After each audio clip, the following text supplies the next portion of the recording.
ಪರವಾಗಿ ಸಮಗ್ರ ಸ್ವಾಸ್ಥ್ಯ ಹಬ್ಬ ಇದರ ಕುರಿತಾಗಿ ಒಂದೆರಡು ಮಾತುಗಳನ್ನು ಹೇಳಬೇಕು ಅಂತ ಹೇಳಿ ನಾವೆಲ್ಲರೂ ಪ್ರೀತಿಪೂರ್ವಕವಾಗಿ ಅವರಲ್ಲಿ ವಿನಂತಿಸಿಕೊಳ್ತಾ ಇದ್ದೀವಿ ಸರ್.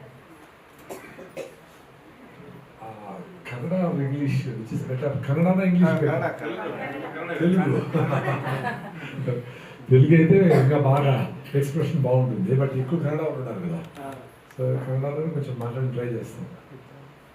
ನೀವೆಲ್ಲರೂ ಇಷ್ಟು ದೂರ ಎಷ್ಟೆಷ್ಟೋ ದೂರದಿಂದ ಇಲ್ಲಿ ಬಂದಿದ್ದೀರಾ. You are all very great. Sunday ಇವತ್ತು ಬೆಳಗ್ಗೆ ಮಟನ್ ಶಾಪು ಚಿಕನ್ ಶಾಪ್ಗೆ ಹೋಗ್ಬಿಟ್ಟು ಏನೇನು ಹೆಂಗೆ ಮಸಾಲೆ ಹಾಕಿ ಅದರಲ್ಲಿ ಬ್ಯುಸಿಯಾಗಿರ್ತಾರೆ ಎಲ್ಲರೂ. ನಾವು ಇಷ್ಟು ದೂರ ಬಂದುಬಿಟ್ಟೇನೋ ಮೆಡಿಟೇಷನ್ ಬಗ್ಗೆ ಹೆಲ್ತ್ ಬಗ್ಗೆ ತಿಳ್ಕೊಳ್ಳೋಕ್ಕೆ ಒಂದು ಆಸೆ ಇರೋದೇ it's A different, we are all different. So we are in the process of learning. ಯಾವಾಗಲೂ ನಾವು ವಿದ್ಯಾರ್ಥಿನೇ, ಯಾರು ಗುರು ಯಾರು ಶಿಷ್ಯ ಅಂತೇನಿಲ್ಲ.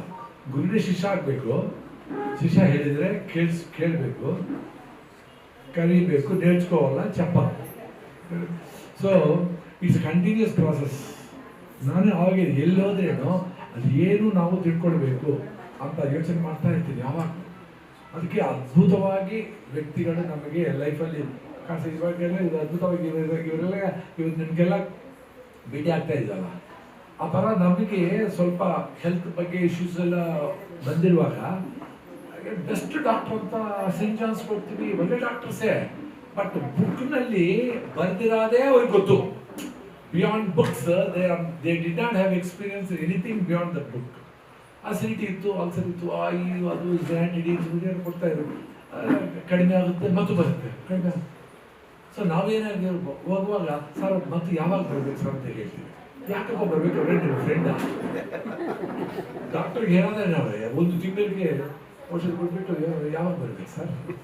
ಅದೇ ನಿಮ್ಮ ಮುಖ ನೋಡೋದೇ ನಾವು ಬೇಡಪ್ಪ, ಏನು ಮಾಡಬೇಕು ಹೇಳಿ, ಏನು ತಿನ್ಬೇಕು ಏನು ತಿನ್ನಬಾರ್ದು, ಎಲ್ಲ ಉಪವಾಸ ಇರಬೇಕು, ಏನು ಹೇಳ್ಬೇಡಪ್ಪ ಅಂದ್ರೆ ಅದು ಬುಕ್ಕಲ್ಲಿ ಇಲ್ಲ.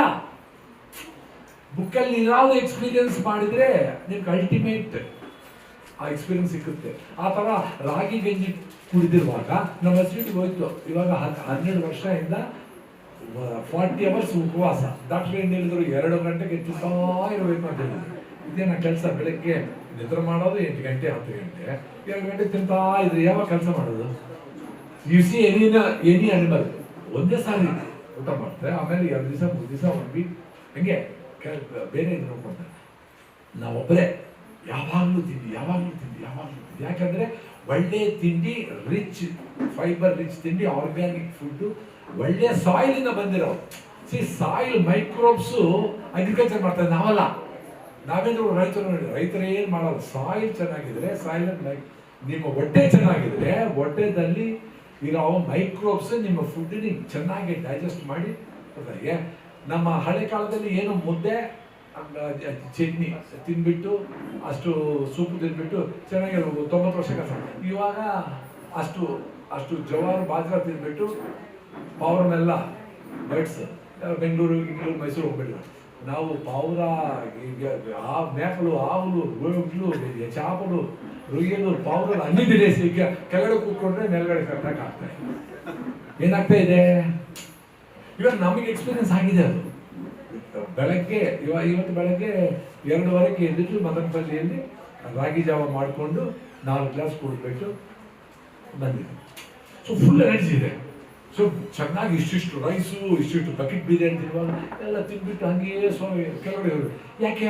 ಎನರ್ಜಿ ಇಲ್ಲ. ಸೊ ಎನರ್ಜಿ ಫುಡ್ಡಲ್ಲಿ ಬರ್ತಾ ಇಲ್ಲ. ಒಳ್ಳೆ ಫುಡ್ ಡೆಫಿನೆಟ್ಲಿ ಬೇಕು, ಬಟ್ ಥಾಟ್ಸು, ನಮ್ಮ ಏರು, ಒಳ್ಳೆ ಏರು, ಫ್ಲೋಯಿಂಗ್ ವಾಟರು ನಾವೆಲ್ಲ ಕೊಡ್ತಾ ಇರೋದು. ಈವನ್ ನೀವು ನಿಮ್ಮ ಮನೆಯಲ್ಲೆಲ್ಲ ಆರೋ ಮಿಷನ್ ಹಾಕ್ಬಿಟ್ಟು ಕೊಡ್ತಾ ಇಲ್ಲ. Very important. ಗಾಳಿ ಒಂದು 1 ಅವರ್ಗೆ 1000 ಟೈಮ್ಸ್ ಗಾಳಿ ಬೇಕು, ಒಳ್ಳೆ ಗಾಳಿ ಬೇಕು. ನೀವು ಸ್ವಲ್ಪ ನಿಮ್ಮ ಮೆಜೆಸ್ಟಿಕ್ಕಲ್ಲಿದ್ದರೆ 10 ವರ್ಷ ಬೇಗ ಸತ್ತೋಗ್ತೀರ. ಇವಾಗ 30 years 20 yearsಗೆ BP ಥೈರಾಯ್ಡ್ ಎಲ್ಲ ಬೀಳ್ತಾ ಇದೆ. ನಿನ್ನೆ ಒಂದು ರಿಪೋರ್ಟ್ ಓದಿದ್ದೀನಿ. ಹಿಮೋಗ್ಲೋಬಿನ್ ಕಡಿಮೆ ಇದ್ರೆ ನಿಮಗೆ ಥೈರಾಯ್ಡ್ ಹೋಗ್ಬಿಡುತ್ತೆ ಅಂತ ರಿಸರ್ಚ್ ರಿಪೋರ್ಟು 26,000 ವುಮೆನ್ಸ್ ಮೇಲೆ ಟ್ರೈ ಮಾಡಿ ಹೇಳಿದ್ದಾರೆ. ಎಲ್ಲರಿಗೂ ನಮ್ಮ ದೇಶದಲ್ಲಿ ಮೋಸ್ಟ್ ಆಫ್ ದಿ ವುಮೆನ್ಗೆ less than 8 ಇದೆ ಹಿಮೋಗ್ಲೋಬಿನ್. ಸೊ ಎಲ್ಲರಿಗೂ ಥೈರಾಯ್ಡ್ ಬರುತ್ತೆ. ನಾವು ಥೈರಾಯ್ಡ್ ಬಂದಿದ್ದೀವಿ ಅದೇ ಥೈರಾಯ್ಡ್ ಬಂದ್ರೆ ಮೇನ್ ಕಾರಣ ಹಿಮೋಗ್ಲೋಬಿನ್ ಇಲ್ಲ. ಅದಕ್ಕೆ ನೀವು ಬೆಲ್ಲ ತಿನ್ನಬೇಕು, ರಾಗಿ ತಿನ್ನಬೇಕು, ಬಾಜ್ರಾ ತಿನ್ನಬೇಕು, ಜವಾರ್ ತಿನ್ನಬೇಕು, ಕರಿ ಲೀಫ್ ತಿನ್ನಬೇಕು, ಕರಿ ಪದ ಇದೆ, ಅವಿಸೆ ಡ್ರಮ್ ಸ್ಟಿಕ್ ಲೀವ್ಸ್ ತಿನ್ನಬೇಕು. ಇದೆಲ್ಲ ತಿಂದರೆ ನಮಗೆಲ್ಲ 15.3. ನಾನು ವೆಜಿಟೇರಿಯನು 35 ವರ್ಷ ಆಯಿತು. ಬೆಟ್ಟೆ ಹತ್ತೀನಿ, 7 ಕಿಲೋಮೀಟರ್ ರನ್ನಿಂಗ್ ಮಾಡ್ತೀನಿ ನಾನ್ ಸ್ಟಾಪ್ ಆಗಿ. ಅದಕ್ಕೆ ಗಾಳಿ ಇಂಪಾರ್ಟೆಂಟು, ಫ್ಲೋಯಿಂಗ್ ವಾಟ್ರು. ಕಾವೇರಿಯಲ್ಲಿ ನಿಮ್ಮ ಕಾವೇರಿ ನದಿಗಳೆಲ್ಲ ಮನೆಗೆ ಬಂದುಬಿಟ್ಟು ಬಾತ್ರೂಮಿಂದ ಮತ್ತು ಕಾವೇರಿ ಕಳಿಸ್ತಾ ಇದ್ವಿ. ಅದು ನಾವು ದೊಡ್ಡ ಎಕ್ಸ್ಪೀರಿಯನ್ಸು, ಟೆಕ್ನಾಲಜಿ ಅಂತ ಹೇಳ್ತೇವೆ. ಎಲ್ಲ ನದಿಗಳು ಪೊಲ್ಯೂಟ್ ಆಗಿದೆ. ಅದಕ್ಕೆ ನಾವು ರೂಫ್ ವಾಟರ್ ಕಲೆಕ್ಟ್ ಮಾಡಿಬಿಟ್ಟು ಅದು ಲೈಮ್ ಸ್ಟೋನು, ಸ್ಯಾಂಡ್ ಅದರಲ್ಲಿ ಫ್ಲೋ ಮಾಡಿಬಿಟ್ಟು 2011ಇಂದ 13 ಇಯರ್ಸ್ ಅದೇ ಕೊಡ್ತಾಯಿದ್ವಿ. 1.4 lakhs ಕಲೆಕ್ಟ್ ಮಾಡ್ತೀವಿ, ಅದನ್ನು ಕೊಡ್ತಾಯಿದ್ವಿ ಎಲ್ಲರಿಗೂ. ಸೊ ಇದೆಲ್ಲ ವೆರಿ ಸಿಂಪಲ್ ಆಗಿ ನಿಮ್ಗೆ ಹೆಲ್ತ್ ಚೆನ್ನಾಗಿರ್ಬೇಕು. ಮೆಡಿಟೇಷನ್ಸ್ ಎಲ್ಲ ಮೆಡಿಟೇಷನ್ ಕೂತ್ಕೊಂಡು ಏನಾಗಬೇಕು, ಏನು ತಿಂತ ಇದ್ದೀವಿ, ಏನು ಗಾಲಿದೆ ಅದು ಗೊತ್ತಾಗಬೇಕಲ್ಲ. ಸೊ ಥೈರಾಯ್ಡ್ ಇಟ್ಕೊಂಡು ಇವಾಗಲೂ ಇಟ್ಕೊಂಡು ಅಯ್ಯೋ ಸರ್ ನಮಗೆ ಜೋಮ್ ಬಿಟ್ಬಿಟ್ಟಿಲ್ಲ 10 ನಿಮಿಷ ಕೂತ್ಕೊಂಡು ನಮ್ಗೆ ಏನಾಗ್ಬಿಡ್ತಾ ಇದೆ ಅಂದರೆ, ಫಸ್ಟ್ ನಿಮ್ಮ ಗಾಡಿ ಚೆನ್ನಾಗಿದ್ರೆ ಓಡಿಸ್ಬೋದು. ಗಾಡಿ ಪೇಂಟ್ ಎಲ್ಲ ಹಾಕಿ ಬ್ಯೂಟಿ ಪಾರ್ಲರ್ಗೆ ಹೋಗಿ ಡ್ರೆಸ್ ಎಲ್ಲ ಚೆನ್ನಾಗಿ ಹಾಕ್ಕೊಂಡು ಓಡಿಸಿ ಅಂದರೆ ಎಲ್ಲಿ ಹೋಗುತ್ತದು? ಹೊರಗಡೆ ಕಿರೋಸಿನು ಪಂಚರು ಇಟ್ಕೊಂಡು ಹಿಂಗೆ ಹೋಗುತ್ತೆ. ಟಾಪ್ ಪ್ರಿಯಾರಿಟಿ ಒಳ್ಳೆ ಫುಡ್ಡು. ಇಷ್ಟು ಮುದ್ದೆ ಬೆಳಗ್ಗೆ, ಸಾಯಂಕಾಲ ಜೋವಾರ್ ರೋಟಿ, ಅಷ್ಟು ಬಟಾಣಿ ಗುಗ್ಗಿಲ್ ಕೊಡ್ತಾರೆ. ಗುಗ್ಗಿಲ್ ಏನ್ಬಿಟ್ಟವ್ರಪ್ಪ, ಗುಳ್ಳು ಇಸ್ತಾರಲ್ಲ, ಬಟಾಣಿ ಶನಗೆ ಅದು ಒಂದು ಸೀಸನಲ್ ಫ್ರೂಟ್. ಇಷ್ಟು ತಿಂದರೆ ಸರ್ ಫುಲ್ ಆ್ಯಕ್ಟಿವ್ ಆಗೋದು. ಬಡ ಕೆಲಸ ಮಾಡೋರು ದಿವಸ ಎಲ್ಲ ಬಿಸಿಲಲ್ಲಿರೋರು ಅವ್ರಿಗೆ ಬೇರೆ ಫುಡ್ ಬೇಕು, ಅವ್ರು ತಿಂದು.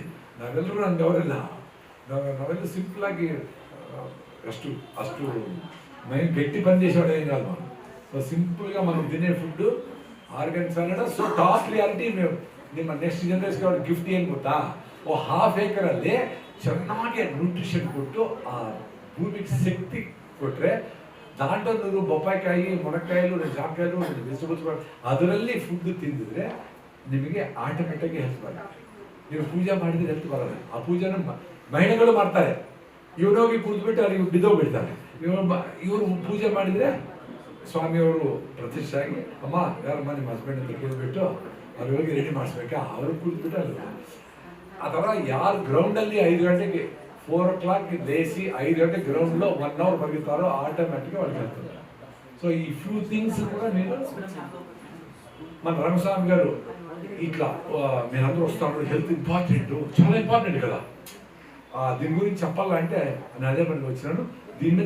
దీని మీద ప్రతి మీటింగ్లోనూ మీరు 5-10 minutes మాట్లాడుకొని ఈడ ఫుడ్ కూడా మీకు అంత అరికలో సామలో అంత రాగి ముద్ద, జొన్న రొట్టె, జోవార్ రొట్టె ఇచ్చేసి ಆ ಫುಡ್ಡು ಸರಿపోతుంది.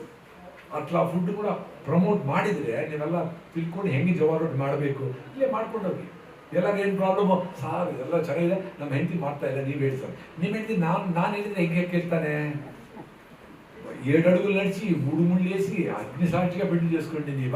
నా వాడిని తింటారు. సో మొగోడే నేర్చుకోండి రొట్టి చేసేది, చేసి వాళ్ళు పెట్టండి పొడి. చెప్పి 20 ఏళ్ళ నుంచి నేను చేయలేస్తాను నా భార్య. నువ్వు చేసి నేర్చుకోరా స్వామి. ఉడికి నీళ్ళలో జొరపిండి వేసి రొట్టె రెడీ అయిపోతుంది. ఏం పెద్ద పని అంటే స్ట్రైట్గా రౌండ్ ఉండాలి, సొట్టగా ఉండేది తింటాం కదా, ఏమవుతుంది ఎట్లా తినంటావా స్వామి? చాలా సింపుల్గా బతకచ్చు హెల్తీగా. దానికి కష్టపడి హాస్పిటల్ పోయి పాడు చూసుకొని, అపోలో హాస్పిటల్ పోయి పోయి అది పెట్టి కిడ్నీలు మార్చుకొని ఎంత బాధపడుతూ ఉంటారు. బాగా నీళ్ళు తాగాలా, మీద టైం లేదు, దప్పవుతుంది, యూరిన్ ఎల్లో వస్తుంది, మంట పుడుతుంది, అప్పుడు నేను పెప్సీ తాగుతాను. మళ్ళీ కిడ్నీలో స్టోన్లు వస్తే అప్పుడు పెట్టి డైమండ్ తీసిస్తాడు అప్పటి నుంచి. డైమండ్ నాకు స్టోన్ అప్పుడు తాగుతాను నేను. ఎంత సింపుల్ థింగ్స్ మనిషి చేయలేకపోతే ఎట్లా ఎంత వస్తుంది? ఊరికి రాదు అది ఎంత. ఓకే, నేను మామూలుగా చాలాసేపు మాట్లాడతాను కానీ పెద్దలందరూ ఉన్నారు, అందరూ మాట్లాడతారు. ఈ అవకాశం ఇచ్చిన రంగస్వామి గారికి థ్యాంక్స్ చెప్పండి. Thank you.